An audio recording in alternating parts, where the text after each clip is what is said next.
پھر علی احمد کے دفتر میں کلرکوں کی بھرتی کے لیے امتحانات شروع ہو گئے اور علی احمد کے گھر میں سفارشات کا سلسلہ جاری ہو گیا۔ وہ پہلا موقع تھا جب کہ ایلی کو احساس ہوا کہ امتحانات اس قسم کے نتائج بھی پیدا کر سکتے ہیں۔ ڈیوڑی میں سے غریب سائلوں کی منتیں سنائی دیتی اور پھر کھجوروں سے بھری ہوئی ٹوکری اندر آ جاتی اور پھر علی احمد کو خود باہر جا کر ٹوکری بھیجنے والے کو ڈانٹنا پڑتا۔ پھر مزید منتوں کی آوازیں بلند ہوتی اور پھر ٹوکری دوبارہ گھر میں آ پہنچتی۔ ان دنوں سفارشوں کا تانتا بندھا تھا، شاید اس لیے کہ بامپور غریبوں کا شہر تھا، یا شاید اس لیے کہ علی احمد کے ٹین کے سپاہی کے متعلق لوگ جان چکے تھے۔ علی احمد اپنے کمرے سے باہر ساحلوں کی طرف دیکھتے اور پھر یوں کام میں لگ جاتے جیسے دیکھا ہی نہ ہو۔ ادھر حاجرہ ان مہمانوں کو منہ نہ لگاتی اور بات کیے بغیر اپنے کام میں مشغول رہتی۔ پھر ایلی چوری چوری جھانکتا، اس کی توجہ لوگوں کی نسبت اس ٹوکری پر پڑتی جو ان کے ساتھ ہوتی۔ علی احمد کی توجہ ٹوکری کی بجائے اس شخص پر پڑتی جو سفارش کے لیے آتا تھا۔ چار ایک بار دیکھنے اور جانچنے کے بعد وہ باہر نکلتے اور غصے میں چلاتے، ہاں بھائی کیا کام ہے؟ میں کچھ نہیں کر سکتا، میں قطعی طور پر مجبور ہوں، یہ کہہ کر وہ اندر چلے جاتے اور ازسر نو کام میں مشغول ہو جاتے۔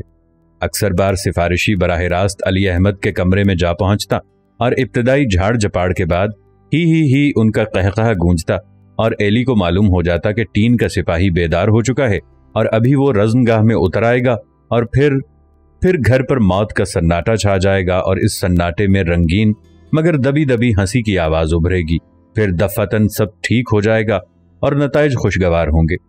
جیسے دکھی شہزادی کی کہانی میں مشکلات، لڑائیوں اور امتحانات کے بعد سب ٹھیک ہو جاتا ہے اور اس کے بعد سب ہمیشہ خوش و خرم رہتے سہتے ہیں۔ اس سے پہلے ایلی کو مبہم سا احساس تھا کہ سب قصور علی احمد کا ہے اور وہ سوچا کرتا تھا کہ نہ جانے وہ ایسا کیوں کرتے ہیں، کیوں دروازہ کھلتا ہے اور پھر بند ہو جاتا ہے، کیوں ٹین کا سپاہی ہنس ہنس کر لڑتا ہے۔ اگرچہ اسے خوب معلوم تھا کہ علی احمد کے کمرے میں جو کچھ ظہور پذیر ہوتا ہے، جسے قہقہوں اور بھیانک سناٹے سے تعلق ہے، گناہ ہے، لیکن اسے یہ معلوم نہ تھا کہ وہاں ہوتا کیا ہے، بلکہ اس کے دل میں دبی دبی آرزو تھی کہ کبھی وہ اتفاقاً وہاں چلا جائے اور اتفاقاً اس کی نظر پڑ جائے اور پھر اسے غصہ آنا شروع ہو جاتا، نہ جانے اپنی بے بسی پر یا اس عمل پر جو اس کے خیال میں وہاں ظہور پذیر ہوتا تھا۔ اب ایلی کو مبہم سا احساس ہونے لگا کہ علی احمد بیچارے مجبور تھے، ان کی نگاہوں سے ان کی مجبوری واضح ہوتی تھی، ان کی ہی میں ان کی مجبوری صاف سنائی دیتی تھی۔ وہ کیوں اور کیسے مجبور تھے اسے معلوم نہ ہوا، بہرحال وہ مجبور تھے۔ قصور ان کا تھا جو اپنے عزیزوں کو ساتھ لاتی تھی۔ کور اور آسا۔ کور بھی پہلی مرتبہ بھائی کی سفارش کرنے آئی تھی، اس کے ساتھ اس کی ماں تھی، خود آسا تھا جسے دفتر میں کلرک بننے کا بے حد شوق تھا۔ تینوں کا قافلہ چپ چاپ اندر آ گھسا، آگے ماں تھی، درمیان میں کور تھی اور پیچھے آسا۔ ماں کے کپڑے میل سے بھرے ہوئے تھے، اس کا جسم لٹا ہوا تھا، نگاہ ہرس آلود تھی، اسے دیکھ کر انتہائی غلاظت کا احساس ہوتا تھا۔ کور سیاہ فام گوشت تھا، کور سیاہ فام گوشت کا ایک گول مٹول لوتھڑا تھی جس پر بھڑکیلے کپڑے ٹنگے ہوئے تھے جو اس لوتھڑے کو اور بھی بدنما بنا رہے تھے۔ اس کا قد ٹھنگنا تھا، سر گول اور چھوٹا جس میں چھوٹی چھوٹی آنکھیں رینگتی اور سفید دانت رضامندی کی چمک سے روشن تھے۔ آسا ایک اونچا لمبا لڑکا تھا، اس کا چہرہ ذہنی چمک سے کورا تھا، اس کی آنکھوں میں حماقت کوٹ کوٹ کر بھری ہوئی تھی اور اس کے انداز سے صاف ظاہر ہوتا تھا کہ وہ کور کے پیچھے پیچھے چلنے کا عادی ہے۔ یہ قافلہ چپکے سے مکان میں داخل ہوا اور علی احمد کے متعلق ابتدائی معلومات حاصل کرنے کے بعد باہر صحن میں اسی مقام پر خیمہ زن ہو گیا جہاں سے اندر کام میں منہمک علی احمد پورے طور پر دکھائی دیتے تھے۔ علی احمد نے باہر دیکھا، کور کے دانت چمکے، انہوں نے جلد ہی سر جھکا کر لکھنا شروع کر دیا۔ کور اپنے گھگرے اور چولی کو ٹھیک کر کے علی احمد کی طرف منہ موڑ کر بیٹھ گئی، بڑھیا نے اس کی طرف پیٹھ کر لی۔ آسا آسمان کی طرف اڑتی چیلوں کا بغور معائنہ کرنے لگا۔ کور کے دانت پھر چمکے، اس نے ایک بھرپور انگڑائی لی، علی احمد کے ہاتھ سے قلم چھوٹ کر رجسٹر پر جا گرا۔ کون ہے؟ وہ بولے۔ جواب میں دانت چمکے اور بغیر کسی تمہید کے کور اٹھ کر علی احمد کے کمرے میں جا داخل ہوئی۔ اس پر بڑھیا اس خاردار درخت کو دیکھنے میں مصروف ہو گئی جو صحن میں پھیلا ہوا تھا اور آسا تنکے سے زمین پر بیل بوٹے بنانے لگا۔ اس روز علی احمد کے کمرے سے ٹین کے سپاہی کی ہی سنائی دینے کی بجائے ربڑ کی گڑیا کی چیں چیں سنائی دے رہی تھی، اور ایلی حیران تھا اور فرحت یوں خلا میں گھور رہی تھی جیسے کچھ بھی نہ ہو۔